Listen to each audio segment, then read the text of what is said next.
Good afternoon, everybody. You're welcome to the next episode of LGO Boxing, and we'll be talking about two very good boxers, Charles Martin versus Efe Ajagba. Um, and to be honest with you, I did actually go with Charles Martin first before Efe Ajagba because, to be honest, no matter how poor Charles Martin has been of late, he's still a former champion. And no matter how good Efe Ajagba has been of late, he's still never been a world champion. So we have to give Charles Martin that respect. We have to give that achievement, even though he just had one defense. I mean, Charles Martin, but he's still a former heavyweight champion, the former IBF heavyweight champion of the world.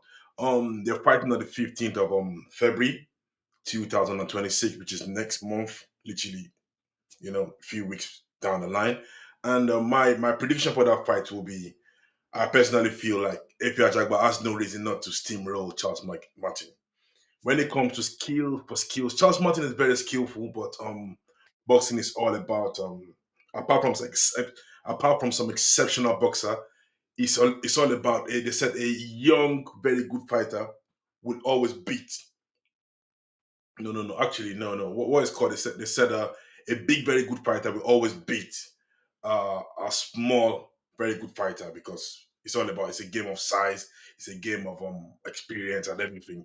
Well, the short and long of this story is Charles Martin is younger, bigger, and he's not as skillful as Charles Martin, to be honest, but he's as skillful as Charles Martin, if I put it that way.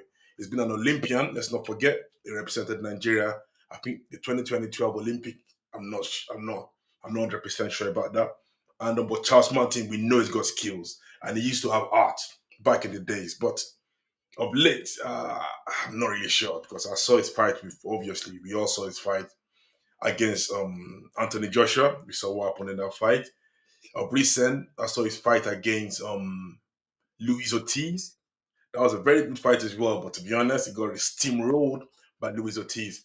And but Efe Ajagba is who Efe Ajagba is. He has a very he's very tall, lanky. He's got a fantastic job, and he's gonna be there to the very end. Recently he had this fight with he's been struggling of late, but if you look at it, to be honest, actually, he's actually been fighting very good boxers as well. Because recently he who did he fight recently? He fought Martin Barcole. And to be honest with you, let's not lie to ourselves. He won that fight. He won that fight. Against Barcole, he won that fight, no matter what you want to say. And obviously, Barcole is like Al Sheikh's favorite African boxer. I liked him. I'm not saying I rigged the fight was rigged, but I personally feel like Efe Ajagba won the fight against Bakole. But it was called a draw, a split draw. We go with it. At least it's not a loss on this record. And when he fought the Italian guy as well, there was a split. That was a split decision for Efe Ajagba. It was a very close fight. That fight should have actually been more of a draw for Efe Ajagba because, to be honest, it was a it was a 10 round fight and it was a very, very good fight. With Charles Martin of late, he recently fought, I think, Matthew McKinney, if I'm sure, and he won that fight as well. But no disrespect to Matthew, he's not really, really recognized elite boxer like that. So, and when you look at their age, Efe Ajagba, I think, is going to be 33 in April. I know Charles Martin is going to be 40 in April as well. So the age difference between them, I'm going with Efe Ajagba for this fight. If by any chance Charles Martin does upset Efe Ajagba, I would not be surprised.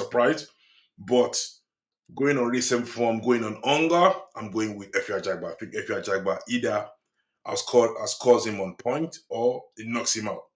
To be honest, knocking him out will actually send a message to the other heavyweight that I'm still here as Efe Ajagba. I believe I'm great. I believe it's my time. And you know what? Anybody on the way, I want you out of the way. I'm coming for the title. So it should be a statement fight for Efe Ajagba. If he wins this fight convincingly, then he can start to go around the table and speak with all these top elite current heavyweight.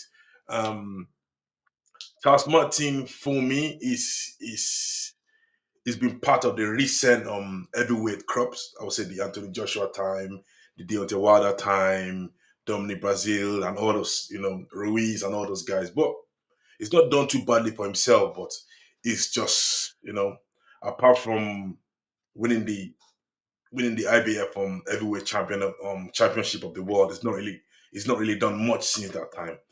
And for Efe Ajagba, I'm so surprised. Some his fault, some not his fault. I personally feel like he should have stayed with BBC because they were actually giving him good fights. He should have stayed with his coach Aaron as well, that he was with when he was at BBC, because he was doing very well. Things he was doing then, if he was with BBC, if he was with his coach at the time, I think he would have beaten the only loss on his the Cuban Flash. He would have beaten the Cuban Flash easily, just on jabs. And he lost that fight. He got knocked down once, I think the seventh, eighth round, I can't remember. And obviously, it was a unanimous decision lost to the Cuban Flash. I feel like going to top ranks has not really done him any favor because, apart from the big fight against the Cuban Flash, he's not really done anything since he's crossed over to top ranks. I don't think they really invested in him that much. I don't think they trusted him.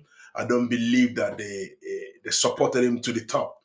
So now I know he's recently joined a new promotion company, which is a big news at the moment. Fingers crossed, he gets his opportunity this time, and he can challenge some of the top current boxers like the Boa, the what's it called, the Fabio Wadleys of this world, the Millers, Jeremy Miller, the Baby Millers, the even Anderson Miller, the other Baby Miller as well. I know they used to be stable mates. He used to call him his junior brother, but now I don't think they're with the same promotional company. So that opportunity might come up as well.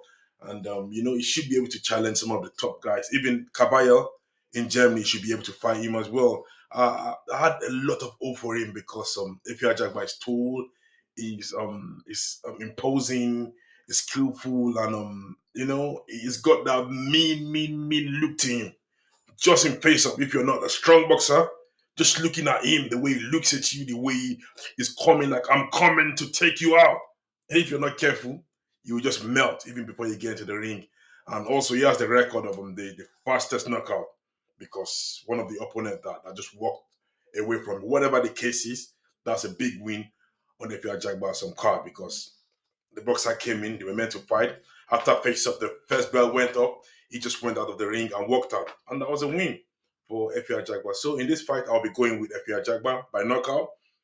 If Charles Martin surprises me and wins the fight, I will not be surprised as well because he was also mooted to actually do good things back, I'll say 5, 6 years ago. But he's done what he could do, and he's where he is at the moment. It's at the very tail end of his career. So I believe I believe that the motion should actually be with Efe Ajagba this time around. It will be a good fight while it lasts, and the name is also a big name for Efe Ajagba as well. I'm happy that it's happening very early in the year because I have no reason. Efe Ajagba has no reason to be fighting once, twice in a year. You're wasting golden years. You don't want. I don't know why boxers do that, and towards the twilight, the end of their career, they start to fight 3, 4 times. Why?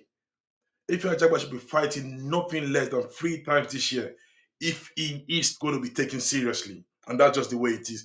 The previous year, I think he fought twice, 2024, 2025. He fought as early as February, no April actually. He fought Bakole in April and he never fought since then. I don't know why. He was meant to fight the Cuban Flash in as it was the eliminator for the IBF, but it never came to fruition. So let's just hope that this one comes up nicely. It will be a good name if he wins Charles Martin, a good name on his record, and let's hope he can gain some momentum from there and get to the very top of the heavyweight tree. I know he used to be if it's not the current WBC heavyweight silver title holder as well. So Efe Ajagba is a top dog in the heavyweight division. And gone are the days where it used to be like you don't sell enough tickets, so we will not fight you. So many promoters, there's so many management team that are actually there to actually feed in for you. And that's it. So on that note, I'll be ending this video on that note. But my prediction is Efe Ajagba knocks out Charles Martin. On to the next LGO boxing. Thank you.